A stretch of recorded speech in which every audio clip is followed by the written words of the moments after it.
Ladies and gentlemen, welcome to Chanel Jasmine, the best novel Chanel for romantic stories.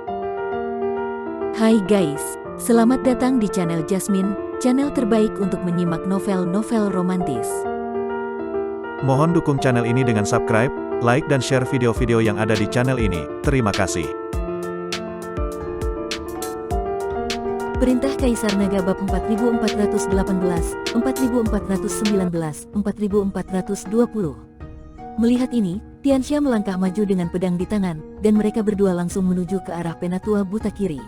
Penatua Buta Kiri sedikit mengernyit. Jika dia terus bertarung, dia pasti akan kalah. Tapi jika dia berbalik dan lari sekarang, dia sedikit khawatir dengan wajahnya. Tepat ketika Penatua Buta Kiri tidak tahu apakah harus melawan atau melarikan diri, sesosok tubuh tiba-tiba muncul. "Siapa kamu? Kamu benar-benar menyerang Buta Kiri?" tanya Penatua Buta Kanan, melambaikan tangan dan memaksa Tian Luo dan Tianxia mundur.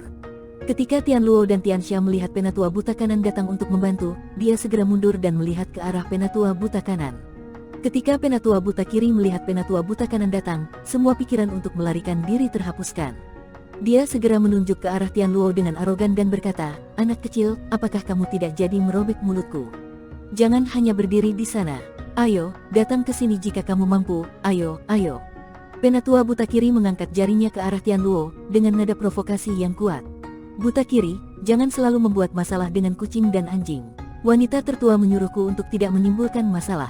Penatua Buta Kanan sangat marah saat melihat Penatua Buta Kiri bertingkah seperti ini. "Buta Kanan, aku tidak menimbulkan masalah apapun. Kedua bocah ini berasal dari aliansi penyegel iblis dan mereka melukai penjaga wanita tertua. Bisakah kita mengampuni mereka?" kata Penatua Buta Kiri. "Apa? Orang-orang dari aliansi penyegel iblis? Persetan dengan mereka." Penatua Buta Kanan kemudian melompat, mengambil pedang spiritual dari udara, dan menyerang Tianxia dan Tian Luo. Dan Penatua Buta Kiri tersenyum dan bergegas maju. Tianxia dan Tian Luo bingung. Dia tidak mengerti mengapa kedua orang ini sangat membenci aliansi penyegel iblis. Mereka awalnya ingin menggunakan aliansi penyegel iblis untuk menakut-nakuti satu sama lain, tapi sekarang mereka langsung membuat marah satu sama lain. Melihat ini, Tianxia segera mengeluarkan slip giok transmisi suara tersebut dan mulai meminta bala bantuan. Dia tahu bahwa mereka berdua sama sekali bukan tandingan kedua tetua buta itu.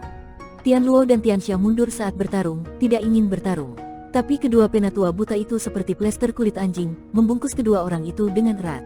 Dan perkelahian pun berlanjut, sementara itu, di medan perang antara dewa dan iblis. Saat ini Dev mengikuti Lin Keting dan memimpin semua orang untuk terus bergerak maju di medan perang para dewa dan iblis. Setelah melewati lembah, mata semua orang berubah menjadi hamparan putih yang luas, dan hamparan salju tak berujung muncul. Melihat pemandangan ini, semua orang mengerutkan kening. Tidak lama setelah mereka datang ke sini, mereka merasakan beberapa keistimewaan daerah. Mungkinkah ini halusinasi? Kekuatan kita telah disegel sekarang. Bahkan jika itu hanya ilusi kecil, kita mungkin tidak dapat melepaskan diri dan terjebak di dalam. Bagaimana mungkin ada beberapa orang muncul di reruntuhan kecil? Bagaimana dengan gaya daerahnya? Pria tua di antara kerumunan itu berkata dengan bingung. "Ini bukan ilusi." Dev menggelengkan kepalanya. "Bagaimana kamu tahu itu bukan ilusi?" Orang tua itu memandang Dev dengan heran. "Karena aku adalah seorang master formasi, bahkan tanpa kekuatan spiritual, formasi biasa tidak dapat lepas dari pandanganku sama sekali," kata Dev jujur. Master formasi. Semua orang sangat terkejut mendengar bahwa Dev adalah seorang master formasi. Lagi pula, di dunia surga dan manusia, master formasi juga sangat langka. "Lihat, ada jejak kaki di salju. Apakah ada yang pernah ke sini sebelumnya?" Semua orang bergegas dan menemukan sederet jejak kaki di atas salju. Namun, diperkirakan sebagian jejak kaki tersebut sudah lama terkubur oleh salju. Jejak kakinya sudah tidak jelas lagi. Sepertinya seseorang sudah lama berada di sini. "Aku khawatir akan sulit bagi kita untuk menemukan harta karun itu sekarang." Orang tua itu menghela nafas, dengan ekspresi kecewa di wajahnya. Jika seseorang masuk terlebih dahulu, sebagian harta juga akan diambil oleh pihak lain. Dan ketika orang lain mendengar ini, mereka juga sangat kecewa. "Itu belum tentu benar. Bukankah kita baru saja mendapatkan 3 senjata ajaib dari patung batu itu? Bahkan jika seseorang masuk, tidak mungkin menemukan semua harta karun itu."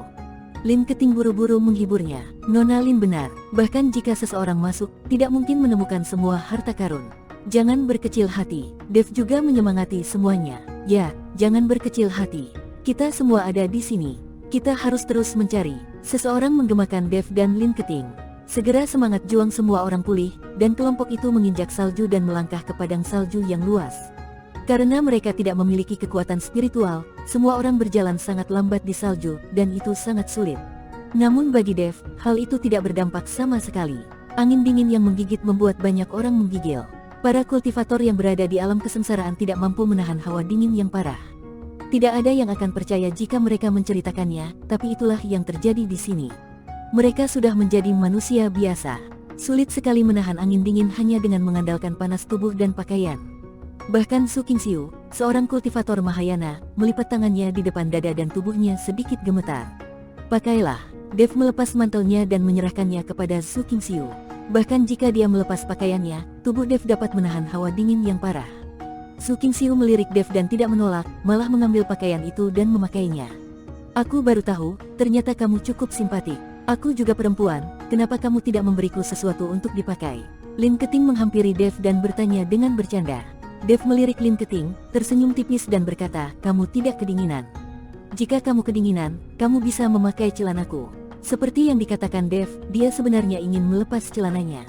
Hentikan, siapa yang ingin memakai celanamu? Tidak tahu malu melepas celanamu di depan perempuan. Lin Keting memutar matanya ke arah Dev, berbalik dan mempercepat. Dev tersenyum ringan. Tentu saja dia tidak akan melepas celananya, dia hanya menggoda Lin Keting.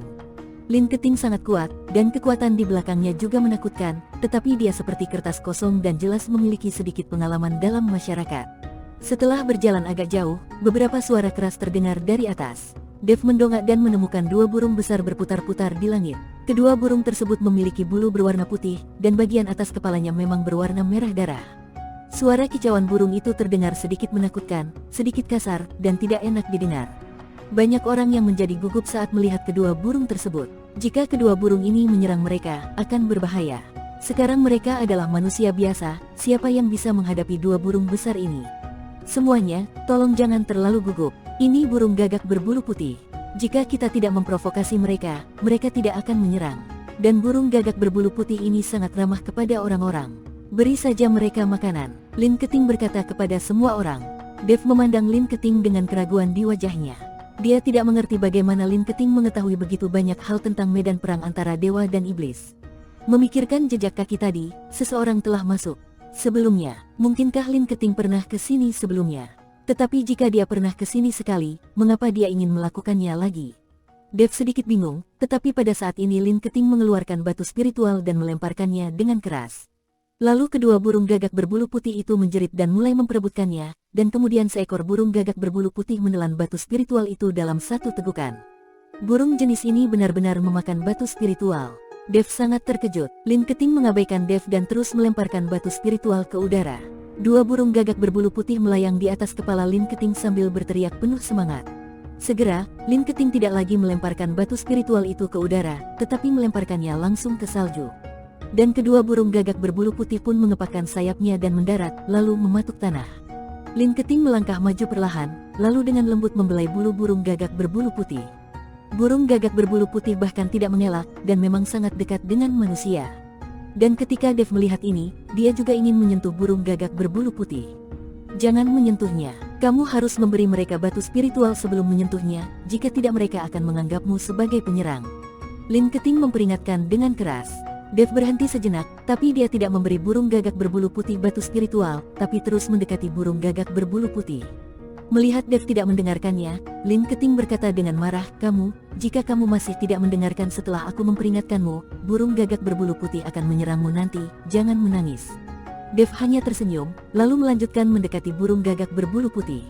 Ketika mereka hanya berjarak beberapa meter dari burung gagak berbulu putih, kedua burung gagak berbulu putih itu menjadi waspada dan menatap Dev saat mereka mendekat, mereka hendak menyerang.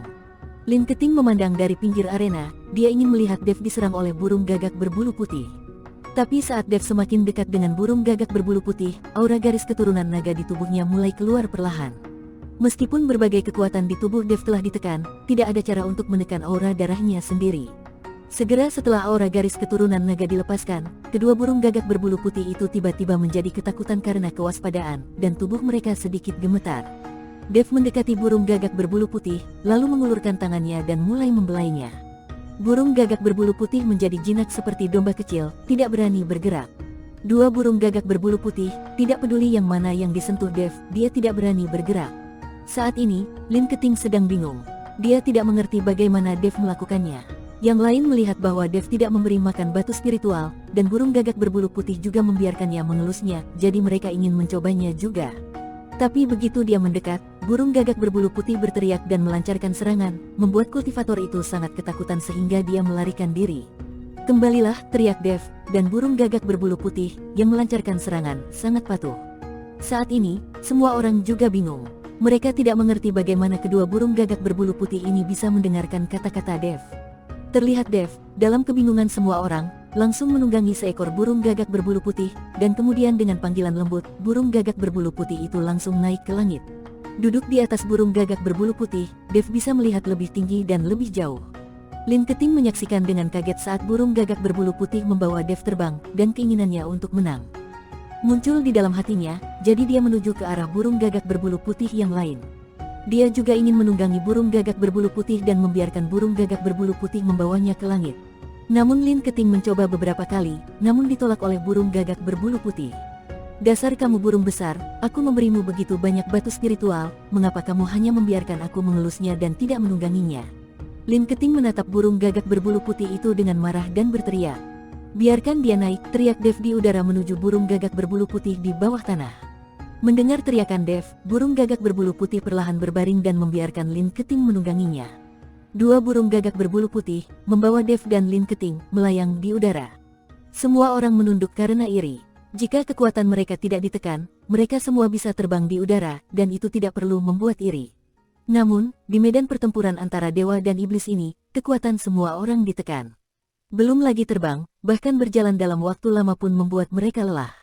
Lin Keting duduk di atas burung gagak berbulu putih, memandang Dev dan bertanya, ada apa denganmu? Mengapa burung gagak berbulu putih mendengarkanmu? Bagaimana aku tahu?